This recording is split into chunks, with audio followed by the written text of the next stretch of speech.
Hi, welcome to HowtoDandD. My name is Fred Weller and today I want to talk about Dungeons & Dragons, but not Dungeons & Dragons 5e. I'm going to talk about Dungeons & Dragons 4e and the Monster Manual number 3. Oh yes, they made 3 of them.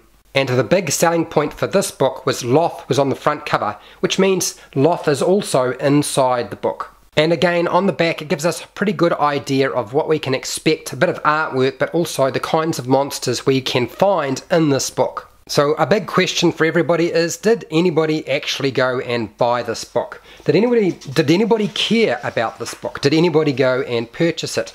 Clearly I went and purchased the book, but did I use any of the monsters in it? Really, no, I didn't. And I think primarily because of the nature of the monsters in the Monster Manual. Now, this is contents pages absolutely packed with monsters. There's a huge number of them. In fact, there's probably more monsters in this monster manual than the other monster manuals that came before it. There's like 194 monsters and variations on them. So that is a lot of monster. And what happened though is something changed. We also get a really nice piece of artwork in the front, which is a big selling point for anything, right? Artwork sells books. That's always the case. It covers how to read the stat block yet again, but then things change a little bit. What I didn't realize when I was looking through this is this book has changed the layout. The layout of the books was a particular way, but they actually modified the layout. They tried to rectify some of the problems that existed in the other 2 monster manuals. And in doing so, I think they actually cut themselves short because there was a few things that I noticed.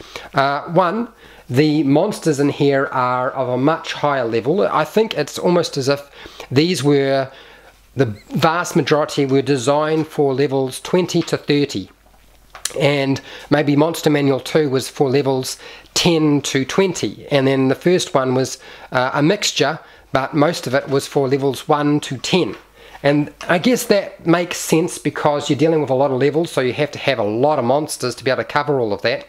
I've used the Cave Fisher. I actually found it quite fun to run. What happens with the layout with the book is it changes and it's not consistent. So we used to get a description, then we'd get a stat block, we'd usually get some sort of lore, some sort of monster tactics, and then a sample of how to build your encounters with that monster.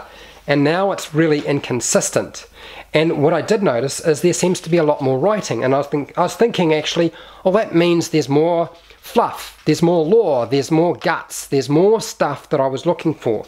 And that's not what happened. The descriptions are larger, which is definitely an improvement. Absolutely an improvement to have more description, more text, so that we can read and find out more about our monsters. I never really liked the encounter building samples, and they got dumped, and hooray for that, yay. I didn't like them to begin with, and I didn't see any point. It just felt like wasted space. The variation of monsters still continues, which I dislike. I didn't really like the variation on monsters. I understood the concept behind it, I just didn't like it. Did we really need to have so many different variations on the same monster? Because there was usually at least 3. So you could cover levels 1 to 10, 10 to 20, and then 20 to 30 if you really wanted to. Which didn't make an awful lot of sense because you could wind up with minions which had 1 hit point that were designed for very high play because there was obviously no bound accuracy in the game. And yes, we do get dragons, and not about the same number of dragons as we had before. There's a little bit more fluff and it looks promising. But even with more attempts at the description and lore, what I discovered was when you read this book, those sections are descriptions of their physical appearance. I've already got a picture. I know what it looks like. I do not need written text explaining to me what they look like, because that is what they put in there. They didn't give me the backstory in detail. They didn't give me the motivations. They didn't give me how they would work in my adventure. They gave me the physical appearance of the creature that they had already put a picture in.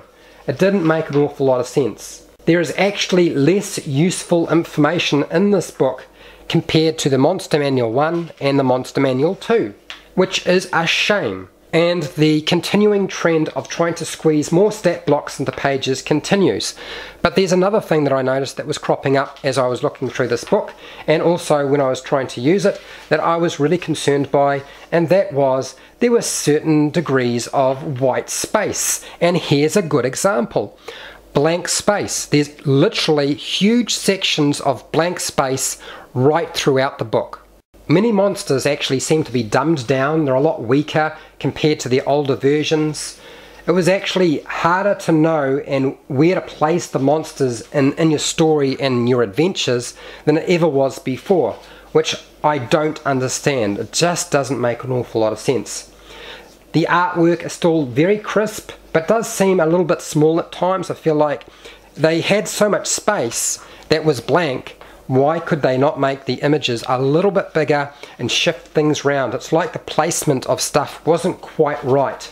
Combat's very important, obviously, to this game, but there still wasn't enough information. It was basic information, it was very general, it wasn't enough information to get you where you needed to be, and therefore you were still sort of struggling as to what to do with them, which means you had to sort of jump onto the internet and then do a bit of research to find out the information you were looking for, and if you could find it, great, and if you couldn't, well, you couldn't. Here we go, here's Loft. This is the selling point. A little bit of information and about half a page, maybe a little bit more, and then a huge stat block and a little bit of artwork. And the artwork is great. I love the artwork, I thought it was a good piece. But this book does actually seem like it's cut out a lot of information, like a lot of stuff was actually left out. Whether that was intentional or because they had no choice.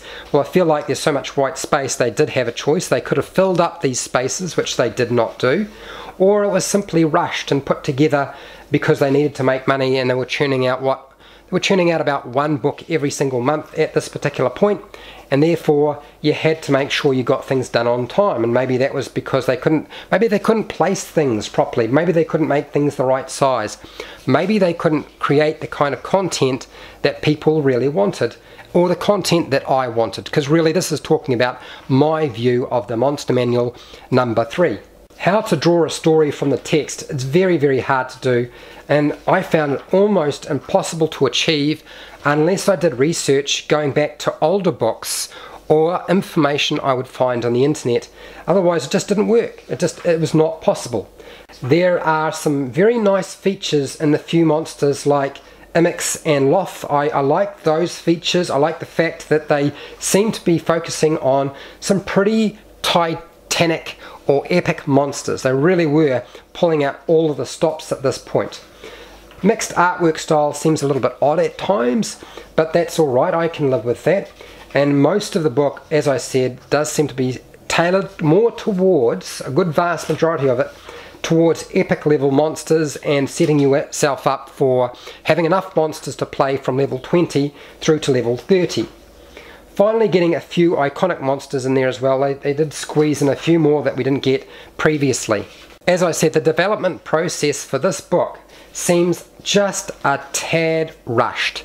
If they'd spent a little bit more time fleshing things out and hadn't worried so much about the variants and putting in things that we didn't really need. You know, often there's information in here that was almost useless. It's stuff that we did not need written down in a book. We already knew it, and it didn't add to the story, it didn't add to the monster, and it wasn't really suitable for what we wanted.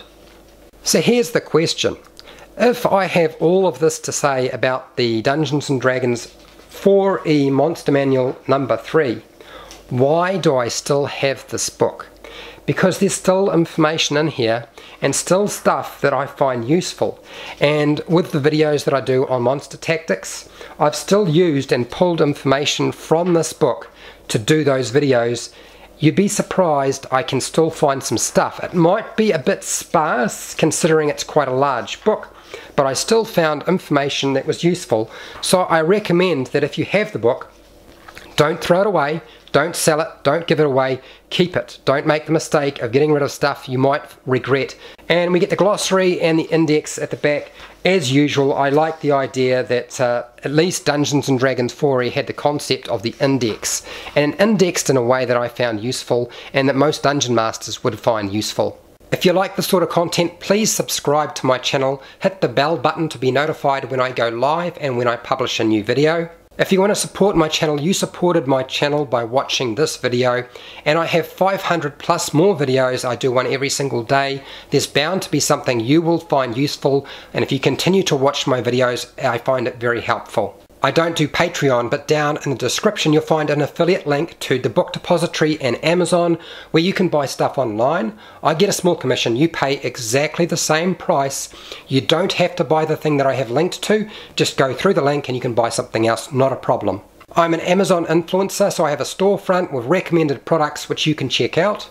If you have any questions about the Monster Manual 3 for Dungeons & Dragons 4e or something you would like to add, please put that down in the comments. Did I miss something? What was your opinion of the book? Is there something I missed? Is there something that I did not put enough attention into? Let me know down in the comments. Until next time, keep rolling those 20s.